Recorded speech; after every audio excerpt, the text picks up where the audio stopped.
Good morning, evening, and afternoon, my NARAKA enthusiasts. This is ChaosKingTru coming to you guys with our newest NARAKA 101 for the rework of Tarka Ji, the Loyal Drunk. For this rework, this is the traditional rework that all of the older cast of heroes have been getting, where they're consolidating all of their skills and ultimates down to 2. So Tarka Ji is still going to feel the same way as he has felt before, with a few nuances adjusted to help with the Tarka Ji experience. Let's go ahead and start off with going over his skills. So first, we're going to start with his first ability, Flame Force. This is where Tarka Ji drops into a defensive stance, blocking all damage and restoring stamina.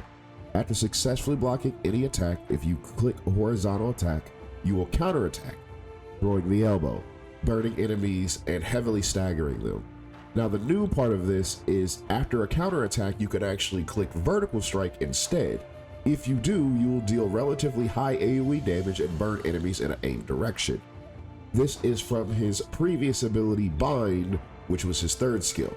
So essentially they just combined the first skill and the third skill from his old kit into this one overall skill.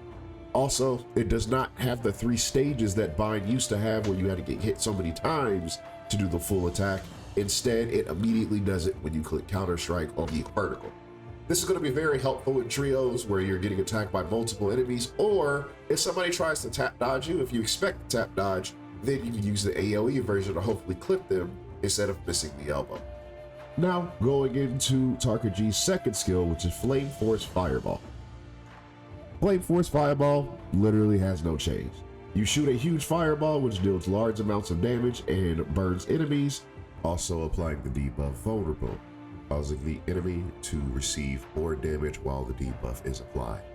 It also knocks enemies back as well if they are not in blue focus, so this is going to be good for trying to create some distance, as well as if you want to debuff people. Traditionally, this is only used in trios or duos, but if you like fireballs, you could also use this in solos as well. Now, with that being said, let's go ahead and go into Tarka Ji's ultimates. Tarka Ji's first ultimate, which is Fire Frenzy, is Ultimate 1 and Ultimate 2 combined. So this is the regular ultimate that he initially had, plus the Reload ultimate, which allows him to use the Fireball Tarka build. So when you ult, you increase the speed of all moves. Certain movements will deal hit damage and burn enemies, and this can be used under attack. While active, you can use your fireballs repeatedly, consuming rage. Now, you have to be very careful, as when you look at the very bottom, you will see that you have 7 fireballs on activation, when actually you can only throw out 5 if you use the full ultimate to throw out as many fireballs as possible. So do not be tricked by that number. Tarka Ji's new mechanic that is now in both of his ultimate is Overheated, which is very important for you to consider when using the first ultimate. When you become overheated after a period of time, you increase your stamina recovery, and it changes your second stage dodge into a knee strike. So what this means is instead of running in and doing the elbow when you use tap dodge while going into an enemy, you will now do a knee strike which covers about 10 meters of distance. Also, once Overheat has been activated, you also do have the ability to use your second stage ultimate key, depending on how you have it set up, to do a combo breaker, which knocks all enemies back around you and allows you to reset for neutral. This is going to be very helpful if you're using block Tarka, where if you're taking a lot of pressure while in ultimate, it will allow you to break that combo and then go into your block, so that way you can reassess the situation and proceed accordingly. The key thing of using the first ultimate is deciding which variation of the ultimate you really want to use. If you want to use Flame Force and play more defensively, then you actually would go with the first skill, so that way you can have a double block if you get in trouble, but you lose the ability to throw 5 fireballs at someone. Where, of course, if you want to play Fireball Tarka, it is great to rain down fire on people, but you lose the ability of using Overheat because it consumes all of your stamina if you do that, as well as the combo breaker that you get with using that. So it's going to be a very important choice for you to make. And going over Tarka Ji's final ultimate, which is Fire Frenzy Extend. This is the same extend that there was before, where it increases his attack as well as his speed when he ults, also giving you the same elbow for the burn. The only difference in this variation is that you now also have the Overheat. So when you become Overheat after a period of time, increasing your stamina recovery, while also replacing your elbow strike with a knee strike when you go approach your enemy with a tap dodge. This version of overheat also allows you to do a grapple follow-up after you do the knee strike by pressing vertical strike. Very similar to a dash animation of Takeda's grabs. I will say that the tracking on the grab is very strong. So if you happen to miss the knee, which is actually kind of hard to do, you can track and catch up to your opponent by hitting your vertical to stop them and be able to reset the combo. This also heals you for a portion of your health when you do the animation.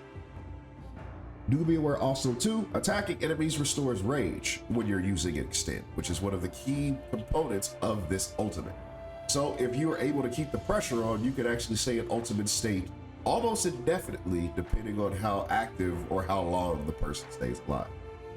This also increases your allies' attack as well, which is just like the old version of the ultimate. So it also brings utility to the table when ulting, so that way a team can get very aggressive while the ultimate is up. And of course, again, the more Tarka fights people, which ranged weapons are included in this, the longer the attack buff will stay up. Also, do be aware that the infinite combo is still available in both variations of the ult, both the Fire Frenzy and Fire Frenzy Extend. Fire Frenzy Extend is a little bit more forgiving, since the more you hit people, the longer ultimate will stay up, which is what people are probably going to run if you're looking to run infinite Tarka. Essentially, what most people I feel they're going to run is going to be ability 1 as well as ultimate 2. As always, Tarka who cannot infinite is pretty much a weaker variant of Tarka Ji until something happens where the infinite is no longer a thing. Fireball, while it is cool, it definitely does not give the same pressure that Tarka Ji gives, as he is 100% and still is 100% a solo duelist when it comes to gameplay.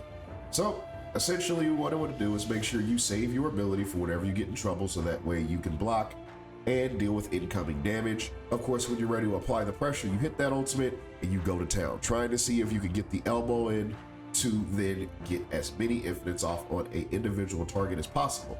The good thing about it is, now with the overheat mechanic, is that you now have a 10-meter gap closer that allows you to still hit the infinite after you hit the knee.